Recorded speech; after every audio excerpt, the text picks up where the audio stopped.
Hello, everybody, and welcome to the Shambles United podcast.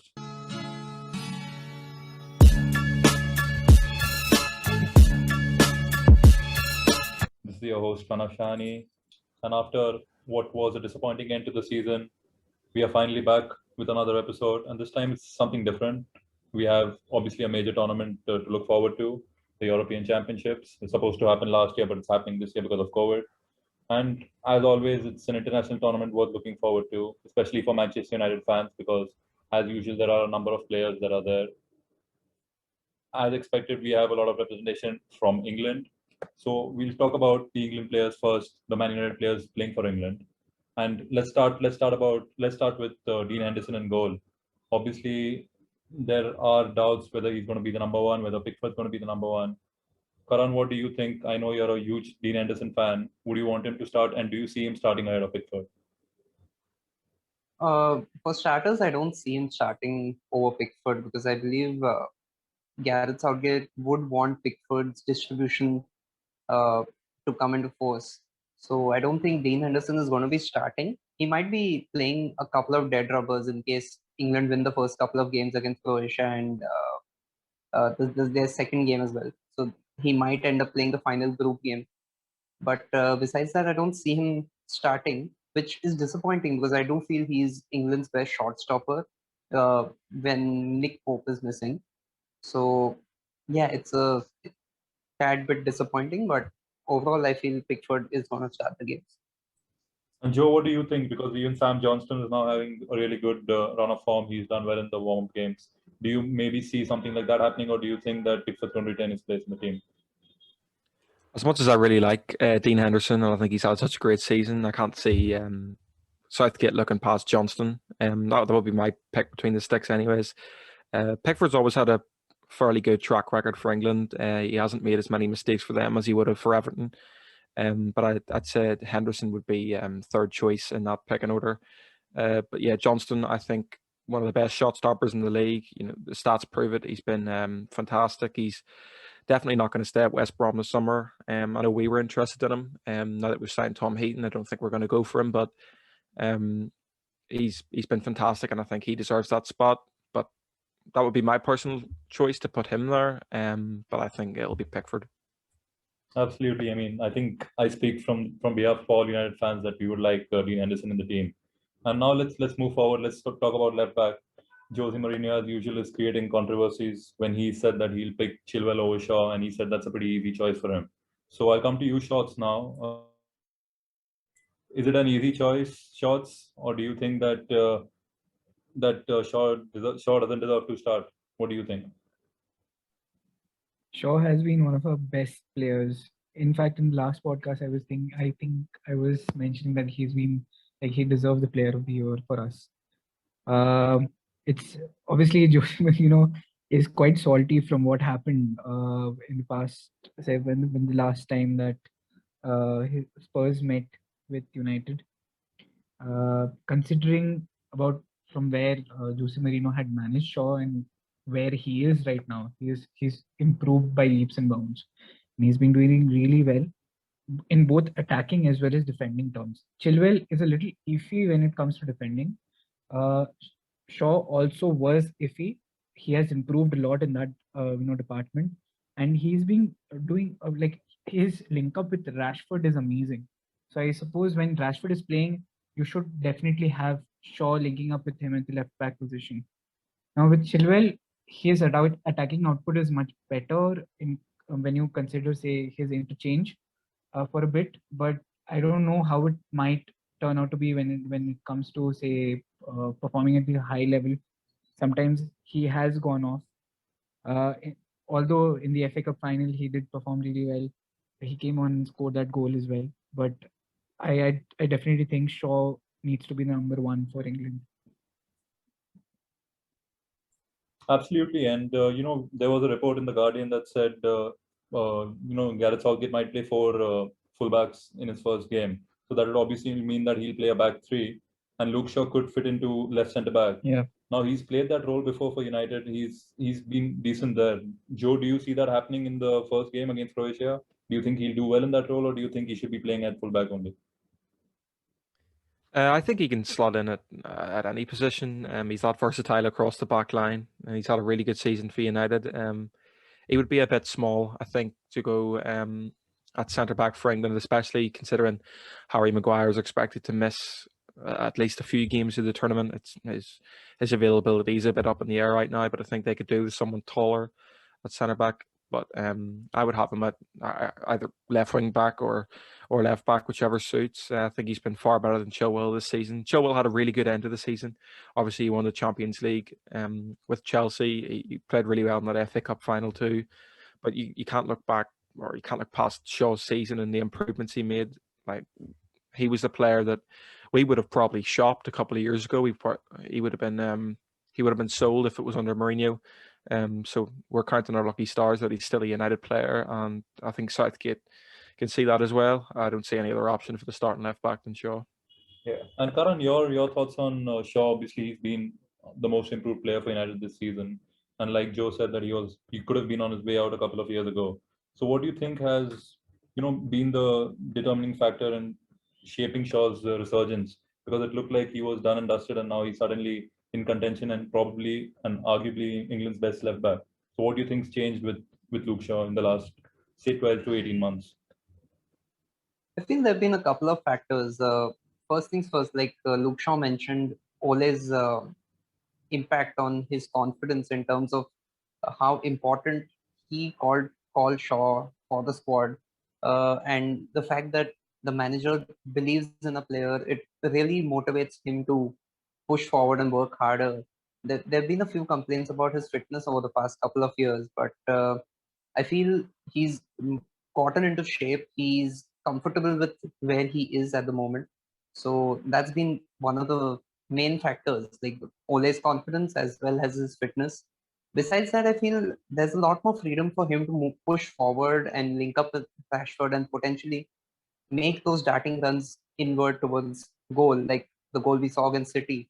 And I believe like the friendly that we saw England play last week, Grealish, Rashford, and Shaw were all taking on defenders consistently, and that's the sort of freedom Luke Shaw would thrive under.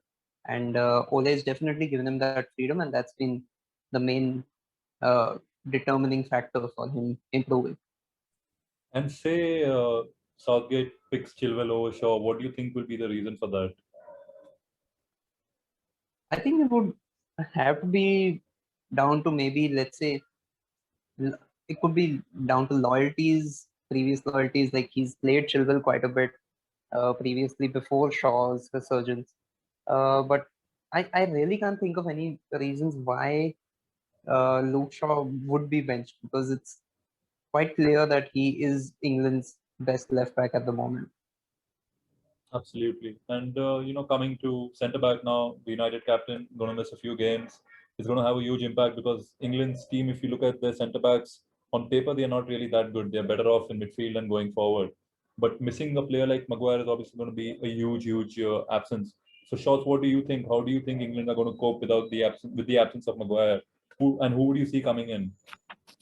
Would you want Ben White? Would you want Tyrone Mings? What would you want there?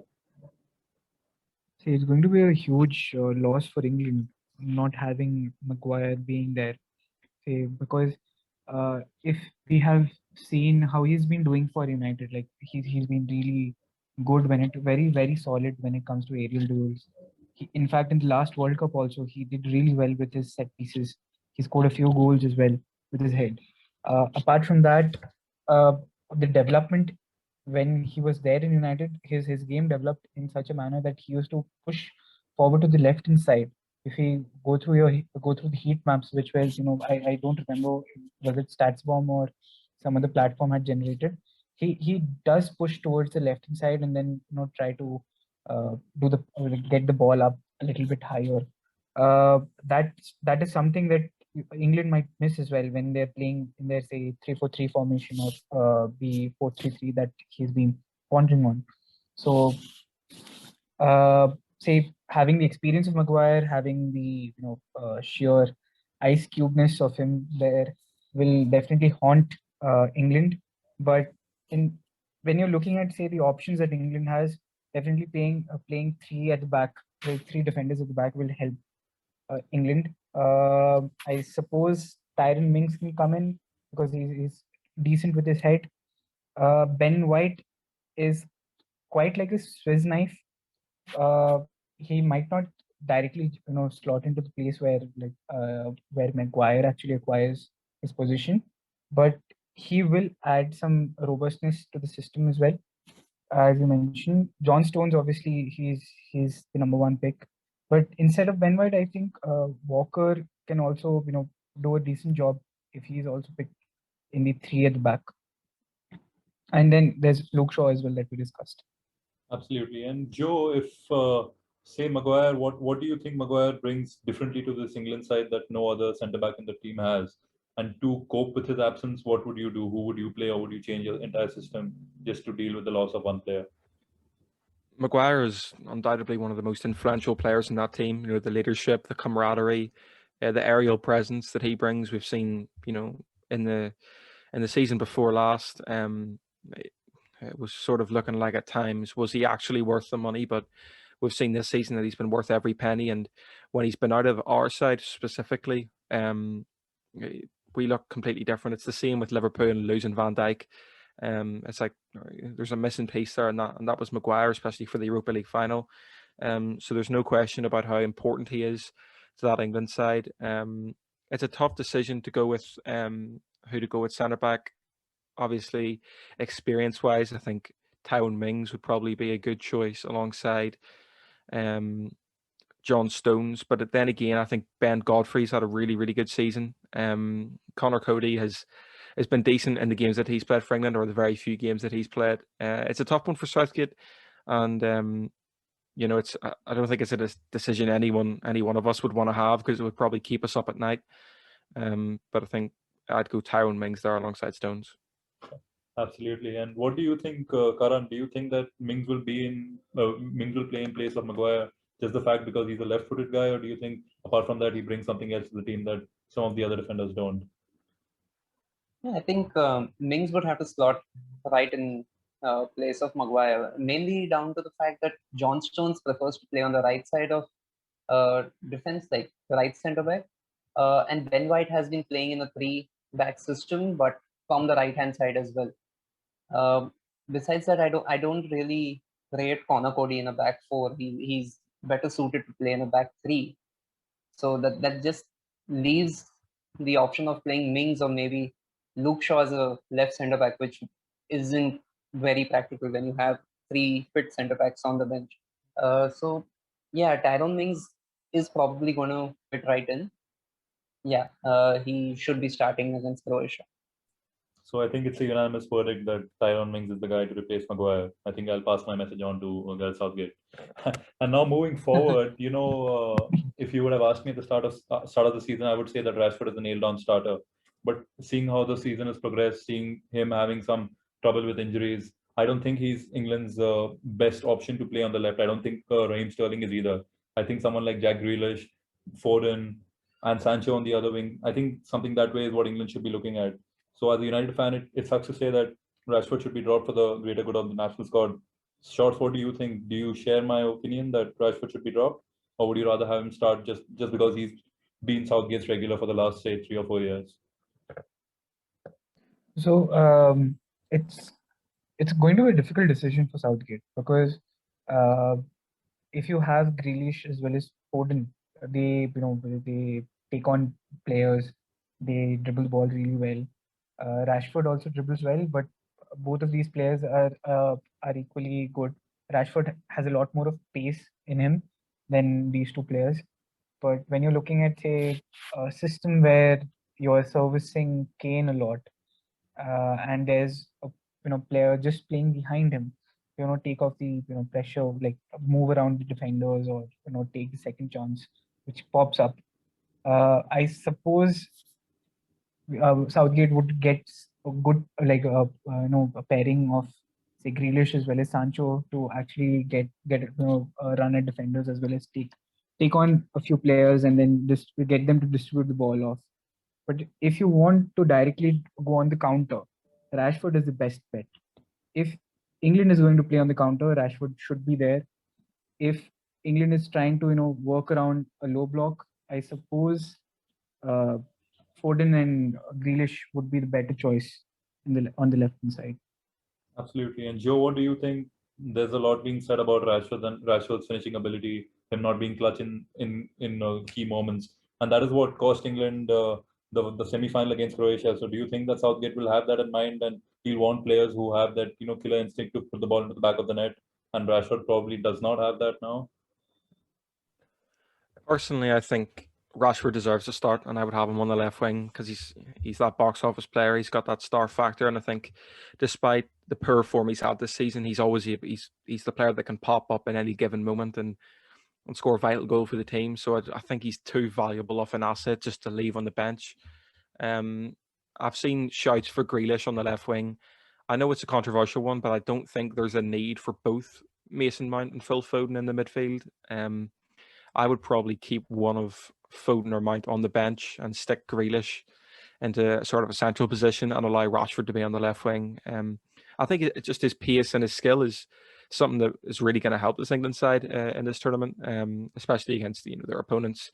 Rashford can terrorise even the best fullbacks in the world, and I know Grealish can too, but Jadon Sancho wouldn't be. He's quick, but he's not the quickest. And then it's the same with Grealish. Rashford has electric pace, despite what injuries he may be carrying. And I think Harry Kane wouldn't be the quickest either. So I think along that front line, if they want someone with blistering electric pace, because we're looking at either probably Sancho on the right wing, Kane through the middle, Grealish on the left. I think that's too slow. I'd rather have Grealish centrally, Rashford on the left wing, so we can get down there and explode on the wing. Yeah, that's a very good point you made about the pace, because that will be crucial, especially in the latter stages of games where the opponents are tired. Karan, would you want Rashford in your team, or and even if you did want him, where would you play him? Would you play him on the left? Would you play him on the right? Would you play him as a number 10 just to make those runs in behind when Kane drops deep? How would you play Rashford? I feel that Rashford's presence in the starting 11 depends solely on which Harry Kane is turning up with this Euros, because I'm a strong believer of the fact that if England are to win the Euros, Harry Kane needs to win them the tournament. So if you are expecting Harry Kane to play as a number 9, then you might benefit more by playing the likes of Sancho, Grealish, Foden, Mount in and around him so that he has the service to bang in the goals. But if, on the other hand, if you have the Harry Kane that Spurs have deployed this season, where he is dropping in midfield and he needs those runners like Son, like Bergwijn, like Gareth Bale to run in on the defense, behind the defense, then I would start the likes of Sancho and Rashford. So it really depends on what sort of system Harry Kane fits into. If he's going to play as a striker, I would prefer to have a creative line and Rashford would make the bench. But if Harry Kane is dropping in midfield, then Rashford has to start. Interesting. And what do you think will happen with Raheem Sterling? Because it's likely that the two of them are going to be competing for that left wing spot. Also, Grealish is there, but he can obviously play in the middle. He can play as an 8. So, do you think Raheem Sterling is going to be benched now? What do you think? Because Raheem Sterling has been one of Gareth Southgate's main starters for the last 3 years, and just to bench him all of a sudden, do you think that's going to happen? Do you think that's possible? A little bit of a controversial opinion, but I don't think that Raheem Sterling even merited to be in the England squad this Euros. I'm really disappointed with the exclusion of James Ward-Prowse, because England is a side that really depends on their set pieces. They have the physical presence in the box to score those headers. And I feel Raheem Sterling in 2021 has not been the same player that we saw 3 years ago, where he was competing with the best attackers in Europe in terms of his productivity. So Raheem Sterling definitely wouldn't be starting in my team. But having said that, I'm not really sure how Gareth Southgate sees him this summer. Absolutely. Absolutely. I mean, let's see what happens. I personally, like I said, I don't think Rashford will start, but you guys make some really good points, and it'll be interesting to see what Southgate does. And now we've spoken about the United players in England. Now coming to France, there's obviously going to be the main man, Paul Pogba. He was one of their main players at the last World Cup. He's undoubtedly going to be in the starting 11 this time as well. What have you guys seen in Pogba from the last World Cup until now to tell you that he's still one of the world's best midfielders? Because there have been conflicting opinions, conflicting reports about everything Pogba does. People like him, people don't like him. So what do you guys think? Has he become a better player than he was at that time? Do you think France's team maybe masked some of his weaknesses? Do you think his weaknesses are more exposed at United? Because we can just talk on and on about Pogba, but what do you guys think about the last 2 years? Do you guys think he's become a better player or not? Karan, I'll come to you first. What do you think? I definitely think Pogba has matured a lot more at his time at United because it hasn't really been easy for him. But speaking in terms of his football ability, it's always been there to see. He's had his moments of brilliance. We can talk about the City game where he turned the game on his head, and the number of performances that he's put up for us this season have been really high, of a really high quality. So he's definitely going to start for France. But speaking of masking of his weaknesses, I feel it's really easy to criticize a world-class player on what he doesn't do because there are very few things that stand out. So it's easy to notice them. But overall, I feel he's a very important player for France. He was the man of the match in the World Cup final, and having the likes of Griezmann, Mbappe, Karim Benzema this time, Yeah. he would really pick them out really well and boss in this team. Joe, what do you think? What does he bring to the France team that no other player in their squad does, and why aren't we seeing that player at United, or are we seeing that player at United, but he's just not being appreciated enough?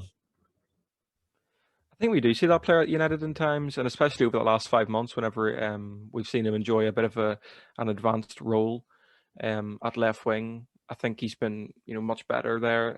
He's really enjoying that role. But obviously he plays through the middle of France, and it's I've seen some arguments saying France have built their squad around Pogba, whereas we haven't, so we haven't unlocked his full potential. But he's the heart and soul of that France side, alongside N'Golo Kante in midfield. And we saw, as you said, in the World Cup final, scored a goal, man of the match. His importance can't be overlooked because there's a reason he cost 89 million in 2016. He's one of the best footballers in the world, especially on his day whenever he gets going. Obviously, he has slow points at times, and that's what we've seen, a bit of inconsistency over his United career. But he has that X factor, and there's no doubt in my mind that he's going to be one of the best players in the entire tournament. That's interesting. And what kind of tournament do you see him having? Do you see that he'll take some time to get going, or do you think from the first game he's just going to hit the ground running? I think from the get-go he's going to be completely sharp, ready to go again, just like he was in 2018 in the World Cup. He's got a lot to prove. He's coming into the last year of his United contract here. Yeah. I'm sure that'll be at the back of his mind at the minute, whether he wants to choose to extend, or if he'll be wanting to impress if there's other clubs that he'd like to join. So it's a big time for him. And it's probably not, he's probably not in the best state of mind going into it, but he's a winner. He's got that killer instinct, and I think he's going to have a great tournament. That's great, and he's obviously playing for his future. There are talks of contract being on the table for him. The salary that's mentioned is astronomical, but that's what you get in today's day and age. Shots, do you think that he's deserving of that new United contract, or do you think that we should cash in on him this summer? I think over the last 5 months. Sorry. Yeah, go ahead. No issue. Yeah. So I was saying, Pogba is like a Ferrari. You can't park a Ferrari in a garage for quite a long time. He is definitely a much impactful player when he plays for France and what he does for United. Looking at his impact throughout every game on consistency basis. But if you're looking at Pogba, he like the way he was playing against Bulgaria, he was shimmying across. He did some insane dribbles. He took on a lot of players. He was passing really well. His passing has always been great. But now, if you're looking at him, his swagger has increased when he's playing for France. It wasn't so much in United's case because he has a lot of responsibilities in the midfield that has been put upon him. And if we have to really unlock him, we really require a very good CDM. who can actually do all the dirty work. You know, do the get the ball to him, and then he can spray it across the field, and we have runners all across. He will come into his prime, and what he does at France, something we should look at it, and we should actually try to replicate that template over here as well. And more often than not, United has failed him in one place or the other by not getting the right players or the right kind of mindset, as well as the tactics have also not been really in his favor as well. Pogba is someone who needs to be unshackled, and then he can really bring out the best in him. But if you're looking at, say, how he has matured, I definitely agree with Karan over there, because he has matured a lot since 2018. He has been working really hard with the team. He has taken up a lot more onus when it comes to, say, the responsibilities that are there in the park as well. And he will be sharp, as Joel mentioned. He will definitely be sharp because he has to show he has something to prove. And definitely when you're playing for your nation, you have that extra pizzazz which he's been likely to show off more often than not. So on the point of United banking on, like, cashing in on him, definitely we should try if we get a good good valuation in this market, or a really good player in exchange of him plus some cash deal. But unless and until we get a good replacement as well, we shouldn't sell him off. Yeah, Joe, you were also saying something about Pogba. Yeah, I just think for sort of the last 5 years, you spoke about whether United should look to keep him. Yeah.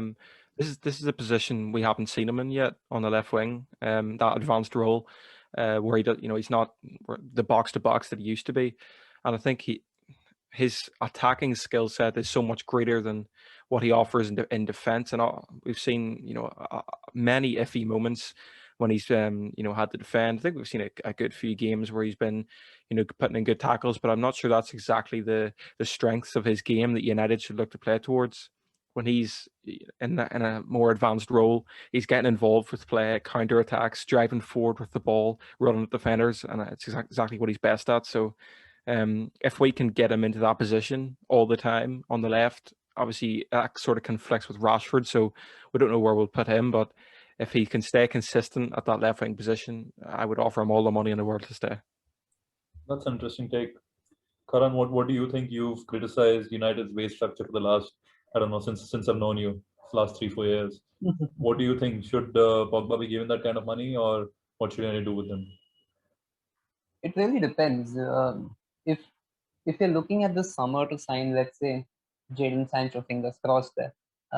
If you're looking to sign Jadon Sancho, then like Joe mentioned, if you want to play Pogba in an advanced role on the left wing or maybe in a number 10 position, it's going to be really difficult to fit in the likes of Sancho, Rashford, Diallo, James, Greenwood, Martial. It's going to be a headache to fit so many wide players in the system. So if we do happen to get a good offer for him, like how Shots mentioned, we definitely need to cash him, because it's, as much as I really admire the quality Pogba has, I don't think that it's worked out for him at United, and it might be best for both parties to end the relationship right here now. So yeah, I feel we could cash in on. Definitely. And now coming to Bruno Fernandes, going to represent Portugal, albeit in a deeper midfield position. And his numbers for Portugal don't really don't really tell you much about him, because it shows that he has a minimal impact on the game. But if you watch Portugal, you'll see that he's always looking to play that forward pass. He's always looking to get into the game. He's always looking, whenever he gets the chance, he's taking the set pieces. But what do you guys think? How has his career been for Portugal, and what kind of impact do you think he'll have this Euros for them? Do you think he'll be the one who helps them retain the tournament? Because I feel that Ronaldo's impact has been deteriorating and reducing over the last 2 or 3 years for Portugal. I think they are now looking to build a more balanced team, and probably Ronaldo is just going to be the main guy who's just going to provide the finishing touches. So, Joe, what do you think? What kind of impact does Bruno have on this Portugal team? It's obviously not as much as he does with United, but in terms of his overall impact, what sort of role do you think he plays for Portugal? He's one of the best attacking midfielders in the world, so obviously he's going to have an impact on any team he plays for. But I'm just really excited to see that link up with Ronaldo. You know, it would be the dream to see Ronaldo come home and play with Bruno at Old Trafford, but you know, unlikely we're going to see that. So Bruno can obviously be the dictator in attacking midfield there. He's not going to see the ball as much as he would at United because he's the main guy. But at Portugal, the main guy is Ronaldo, and you can't really argue with that. Any free kicks, penalties, they're going to him. So he's going to have to move to a sort of backup role with Portugal, which I'm sure he's fine with. But he's going to. We won't see as much possession with him. Won't see as much of him on the ball. But as you said, when we do see him on the ball, it's going to be an even better experience because he's playing with one of the best players in the world. And we're going to see. I think I've backed in my tournament prediction. I think I backed Portugal to get to the finals. So I think we'll see him up there in like the top goals and assists, or at least hopefully. But it's really important for him to have a good tournament to come into the new season for United really confident. And you know, raring to go again because you know he can't get comfortable with how well he's been playing. We all know that, but there's always ways he can improve. So hopefully he has a really good tournament and he comes back for the new season sharp. Absolutely. And Shots, what do you think? What kind of a tournament he's going to have? Bruno's actually going to be one of the key players for Portugal. If he looked at what he did against Israel, if that's the trailer of what's going to be the blockbuster that's going to ensue in front of us in the coming few weeks, I'm definitely sure there are plenty of G's and E's for him to have.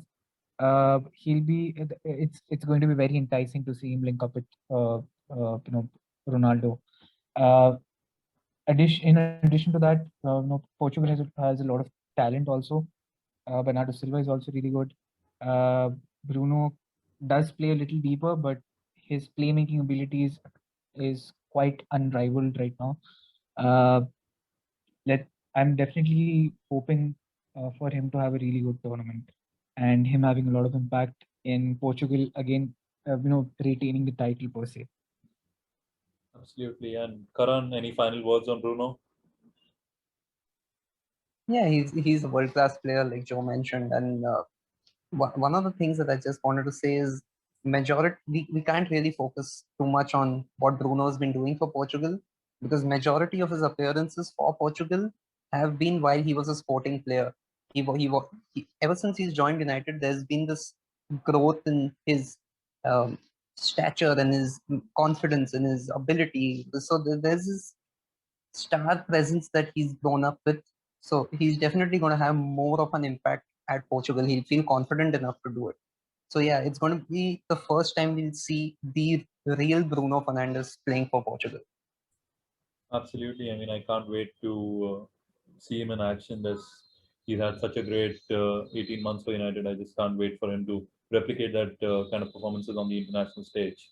Now, coming to Scott McTominay, obviously he plays a slightly different role for Scotland. He plays part of a back three. Obviously, when the team has the ball, he's obviously building up, but without the ball, he's in a back three. And that's a really interesting role because there have been talks about Van Bissaka moving to a right centre back and us playing a back three next season.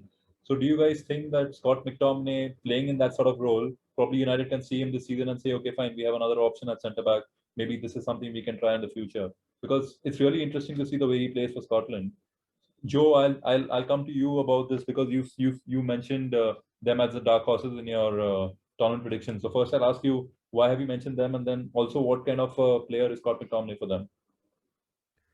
McTominay is one of their most important players. The same way he is for us whenever he's with Fred. That pivot in the midfield is some of the like at times is what makes us tick. But I think Scotland are just a team to watch. They've got some really good individual talent. Shea Adams, I think he was brilliant in the World Cup qualifiers. You know, you obviously got Aston Villa's John McGinn. You've got Ryan Fraser in there, Andy Robertson. Obviously, he hasn't had the best season with Liverpool, but he's always, he's still a world class fullback, and he's able to create any moments of magic. They've got Kieran Tierney in there as well, who's looking to become the new Arsenal captain next season. So I think there's always that sort of one sort of underdog in every tournament that I think I'm back in Scotland to go all the way. And McTominay is obviously a big part of that. He plays in the back three on the right side. He's 6'4". He has a huge aerial presence. He has that sort of captain material about him, the leadership. He's always been really vocal on the pitch, and there's not many better leaders you'd want on your team than McTominay. He's so young, but he already has that sense of professionalism and maturity about his game that you really don't see from players that young. So I think led by them, and obviously they've got a good amount of Premier League talent in there. I think they're definitely a team to watch out for. Maybe getting out of the group stage, definitely. Well, hopefully, anyways. I can't really see them going that far. It could be like a Wales in Euro 2016, where they even potentially get up to the quarters. But we'll just have to wait and see. But yeah, I'm backing them and McTominay both to have a really good tournament. That's interesting. What do you think, Karan? Do you see him play that similar kind of role for United next season? What do you think about Scott McTominay and his future at United? And obviously, looking forward to this tournament. It's going to be a really important tournament for him. How do you see him performing at Euro 2021? Oh, I'm a massive fan of Scott McTominay. I feel he's really grown as a footballer, as a presence in the dressing room. He's a leader. He leads by example with his effort, with his work rate. And even speaking of his footballing ability, barring his passing every now and then, I feel he's a really solid player to have at the club. So he definitely has a future at the club. But speaking of the centre back claims, I've been a strong advocate for it myself, because we've constantly complained about Victor Lindelof not having the aerial presence, Aaron Van Bissaka not marking his back post runners. So I feel Scott McTominay could potentially be tried in the smaller games initially and slowly be groomed into a right centre back for us, because he's physically fit. He has the aerial presence. He knows how to manage his backline, and he's not the slowest player in the world. So I feel he could do a job over there. So really looking forward to how Ole plans on integrating McTominay into the backline, or whether it's as a lone DM. So it's going to be really interesting to see how his future folds in front of us. Yeah, thanks for that, Karan. I completely agree with it. And what do you think, Shots? What kind of tournament do you see McTominay having? Do you see him, just go to that next level? Because there is obviously immense potential in him, but he doesn't really get the starts he wants at United. Obviously, this season he's been playing more. But do you think that this is the perfect tournament for him to show the world what he really is, and probably stake his claim as one of the best young players in the world? So, Maxos at United has been all about passion and improvement, and he's been doing really well when it comes to playing with a Fred in that pivot role. Plus, I suppose there has been talk in the Scotland footballing community that he's been the most improved Scottish player since the past 1 or 2 years, if you're looking at him. When he's playing for Scotland back three position, he obviously goes in a little more ahead than what a regular centre back would do. Plus, he has been doing really good runs for us at United as well. In the final, in the Europa League final, he did like he was the only person I thought who showed a lot of energy and vigor in taking up the ball to Villarreal, as well as his goals against Leeds was remarkable as well. Now, what he needs to work on is definitely his passing, like Karan mentioned, as well as his, the sense when he should go in for the tackle. Because many a times I have seen him, clatter into players. He has, taken a lot of technical fouls as well. That's good. That shows that he has an, understanding about where the game is flowing, and he also can, talk and communicate with the backline a little bit well as well, which we saw against Leicester, I suppose. Although we did end up losing, but he was really good over there as well when he came on. So he definitely has a bright future at United. He's a solid squad player. He should work on his game a little bit more. He as Solskjaer should try to get him into some formation where we have the back three as well. When say we don't have when we miss out on our key defenders like Maguire for the final stretch of the season, we should try that. But when you're looking at, say, him playing as a lone midfield in the CDM position, he's not there yet. He has a lot of energy. He's pacey. He breaks the plays a little bit. He's good with that, but his passing, his range needs to improve. He has been working on it. I've seen it improving in the last stretch as well. But then again, there is some time for him to be the topmost player in the first name in the United lineup as such. Talking about him in the Euros, I definitely see him being a very integral part, playing a very integral part for Scotland's success over here. Him, McGinn, Kearney, Robertson, and Che Adams, they will be the standouts for Scotland as such. Absolutely. And earlier in the pod, we spoken about Maguire and his influence on England. And Victor Lindelof surprisingly has a similar influence with the Sweden squad. He's not that assertive a defender or that commanding a defender for United, but for Sweden he's tended to do really well, and that was one of the reasons why the club went for him in 2018, I think, when we signed him. So, guys, do you think that this is Victor Lindelof's tournament to stake a claim for a regular Man United berth? Because if we're reading what we're reading, there's a good chance we sign a centre back this summer, and Lindelof is suddenly third choice.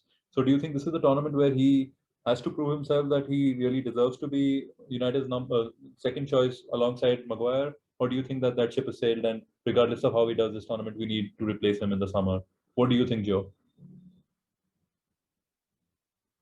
I'm not sure. It obviously depends on the outgoings this summer, but it's up in the air at the minute. I don't think I can give a definitive answer.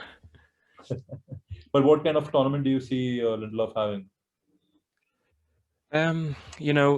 It's hard to see because when he's alongside Maguire, he looks like a bull in a china shop, and he's never really, fulfilled that potential that we saw at Benfica. I think before he signed, do you remember that clip of him scoring that free kick? It Yeah. went everywhere, Yeah, and we yeah. were expecting some set piece maestro to come in and take the team by storm, but we haven't seen that at all. We've sort of seen someone who's a bit weak. He's hesitant to dive into tackles, which can be a good thing at times because it means he's not too rash with his judgment. But he's been a little too sort of, he's a ball playing centre back. We know that. Um, he wouldn't be the leader, the vocal, dominant one that Maguire is, and I just don't think they work as a two. I would obviously like to see a left-footed centre back brought in. I think Pau Torres is one that we'd all love to see bring in. He could play on the left side as well. Maguire could move to the right. Yeah. I think I can't see Sweden having a good tournament, to be honest. Lindelof is probably their best player. I know they have a good striker too. That's up and coming. They could have a good tournament, but especially without Zlatan through injury, he's their main man for goals. But I'm excited to see Lindelof in a new system because we've only really seen him at United over the past couple of years and how it's been underwhelming. We've seen some patches of good form that have been promising. He had a really good performance, if you remember, the Champions League against Juventus. He was good in the Europa League for a couple of games too this season. And obviously we know he can play that long ball. We've seen him play that long ball to Rashford. It'll be good to see if any of Sweden's attackers can get on the end of that. I'm not backing him to have a great tournament because I think you need good players around you to be able to have play well yourself. But he'll definitely be one of the standout players for Sweden. Absolutely. I mean, missing a player of Ibrahimovic's caliber is obviously going to haunt Sweden, and he's one of their what do you say, the cult of personality players for them, and they don't have too many of them. But Lindelof may not be that kind of player, but technically he's proven that he can put on a shift for Sweden. Satamitra, what do you think? Do you think Lindelof's future has been sealed at United? That he's no longer going to be a first choice centre back, or maybe if he does have a good tournament, things might change, and we'll decide, okay, fine, we can rather spend this money elsewhere and not sign a centre back. Or do you think that signing a centre back is priority regardless of the tournament he has? So if we are going to be ambitious to again try and get win the league, if not get as close to the City or maybe the eventual Chelsea as well as Liverpool, we should definitely get a good centre back to pair with Maguire, because Lindelof has been very susceptible. He has had a lot of issues in marking players. He sometimes his concentration lapses really badly, and although he has had some couple of good games, it's not very reassuring, because like when he was under Jose Mourinho, he was playing really well. Right now, he's not. I don't know what has happened, what has gone on. I definitely have my respect for Ole, and I definitely know that he backs his players, but something's wrong with Lindelof, and I don't think he's going to be our first choice. Pairing, if we do have the ambitions of getting anyway near that Premier League trophy, the 20th title. Absolutely. And what do you think, Karan? Do you think Lindelof has this tournament to prove his worth, or that's done and whatever happens, we are still going in for a centre back? I think regardless of how Lindelof ends up playing at the Euros, we do need to sign a centre back, a commanding centre back who could potentially even fill in for Maguire in case the worst occurs next season. Like if he was to get injured for, let's say, a couple of months, we can't really depend on the likes of Lindelof, Bailly, Wanzebe, or Luke Shaw at left centre back, as previously mentioned. So in terms of signing a centre back, we definitely need to do it. But Lindelof, I feel he's someone that you'd like to have in and around the squad, but he's never going to be the player that is going to win you the Premier League.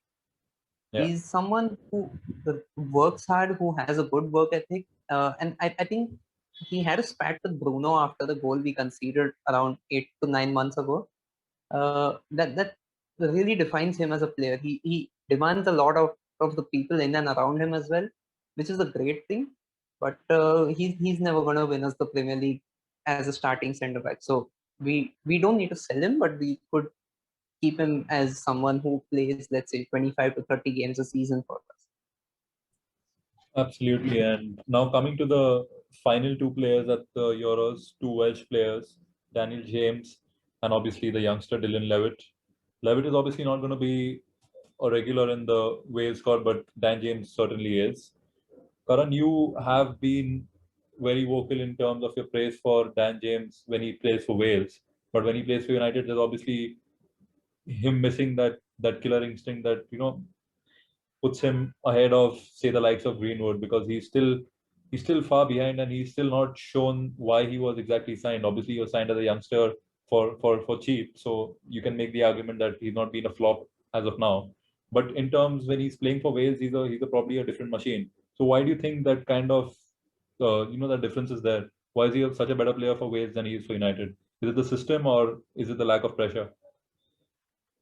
It's a combination of both actually, because Dan James is never going to be in the spotlight while he plays for James, because the only player that matters to the media for, let's say, at Wales is probably Gareth Bale. So in terms of the limelight, he doesn't have the pressure and the constant like backlash that the fans are waiting to give him. And if we talk about the system, he he starts as a left winger for Wales, whereas he's predominantly started on the right for us, because Rashford ends up occupying the left, and he really tries to simplify his game, but he's a little slow with his decision making process, so it really hasn't worked out for them. But I feel he's someone who we could cash in on. Leeds have been huge admirers of him in the past, so we might be able to sell him to Leeds. But James has started almost every big game for us this season. Like, and if I'm not wrong, we've been undefeated in all of them minus one. I think we lost a game to City when James started, but barring that, we've been undefeated. So we need to also appreciate the work ethic and the pressing ability that he adds to our front line, because we're quite static in that sense. If we're not playing Cavani. So yeah, James is someone we could cash in on, and I really don't see a future for him at the club, because especially if we end up signing Sancho, we have Diallo, we have Greenwood, we have Rashford, Martial, and like it's going to be very tricky for him, especially with the likes of the young wingers that are going to be coming in from the academy as well. So yeah, I don't see James having a great impact at United. Absolutely. And Joe, what sort of a tournament do you think that James is going to have? And in the next 2 years, do you see him at United? Do you probably maybe out permanently or out on loan? Where do you see his future in the next 2 years?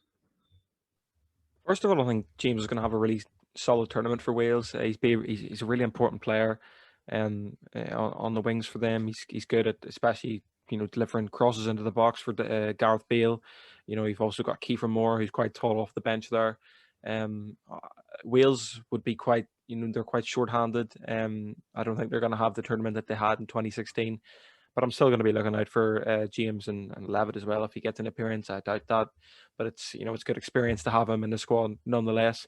Regarding his position at United, I don't think he's good enough yet to be a concrete starter, but I still think there'll always be a place for him in the squad, even in for cup games, rotational games in Europe. Even in the occasional Premier League game, because obviously fixtures can get quite congested around that Christmas time. I think he's a really useful player to have around then. And he's only going to get better. He's a young guy. He came from the Championship from Swansea. We have to remember we paid less than 20 million for him. No one was expecting him to come in and be the next coming of Ronaldo. So I think Absolutely. for the price that we got him for and from where he came from, what he's given us is exactly what we should have expected whenever he first came. I think that expectations were a little too high, and he exceeded that whenever he first joined, because he came in and he was thrown straight into the deep end. He was starting not starting every game, but he was getting really involved with the play. He scored a couple of goals against Chelsea, Southampton, I think Crystal Palace as well. And we all thought, right, we've got the next sort of the star, but in reality, I think that was just a bit of luck, beginner's luck coming into United. And since then he's sort of come down back sort of to reality and the player that he actually is, that he came down. So I think if he's used right within the squad as a squad rotational player who can get occasional minutes, especially off the bench with his pace, that's huge, and something really important to have. But he has to be used right. United are the biggest club in the world, and we can't rely on him to be a starter, because as much as I do rate him, he's not good enough to be a starter. And I trust Solskjaer completely to be able to see that he's a squad player and use him in that manner. But obviously, with a loan move, I don't think I would send him out on loan, because I think he's a really good player to have. Just, he's always got a smile on his face. He gets on really well with the teammates, and he can bring a good amount of positivity and happiness. And I've seen players' interviews, and they're always talking about how he's one of the funniest players in the dressing room.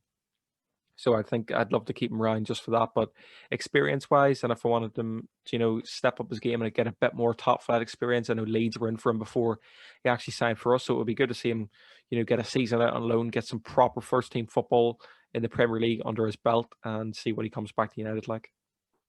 That's really important that you have players like that who are funny and who bring that different kind of mentality in the dressing room, because you don't always want those serious players. You need someone to lighten up, especially when the team's not doing too well. That's a really good thing, and something that maybe might change over his mind when he's planning for the future.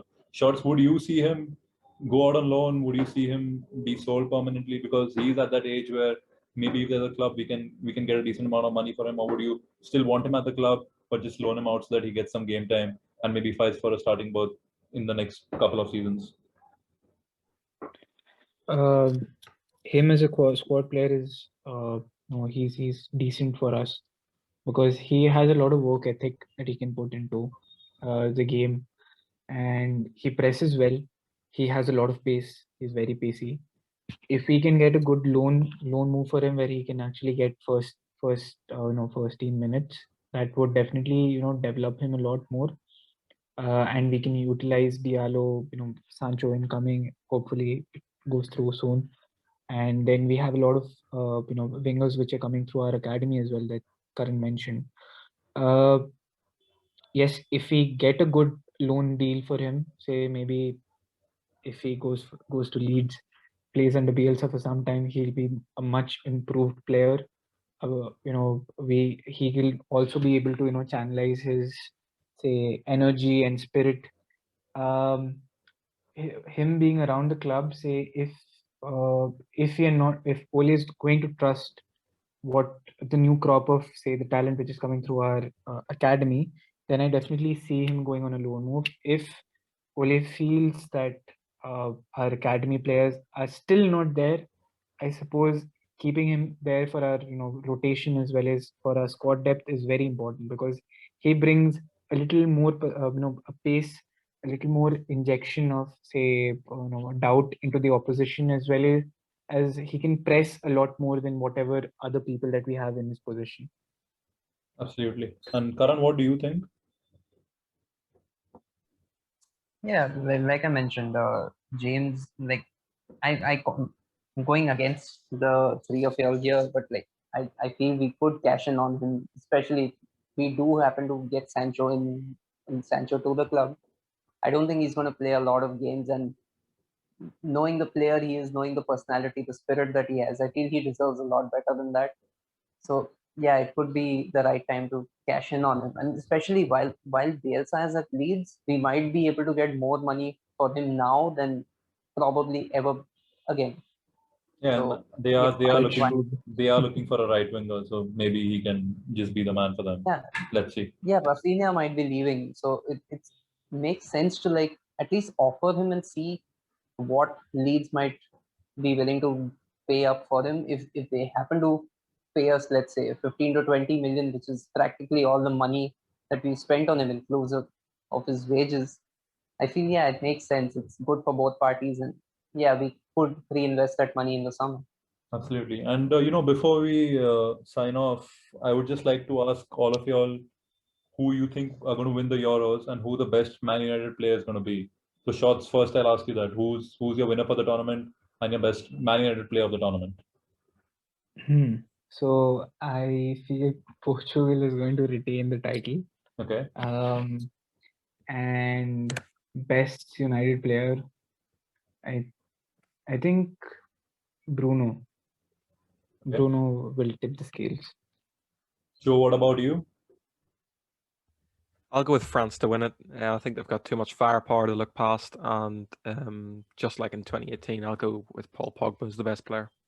Interesting. And what about you, Karan?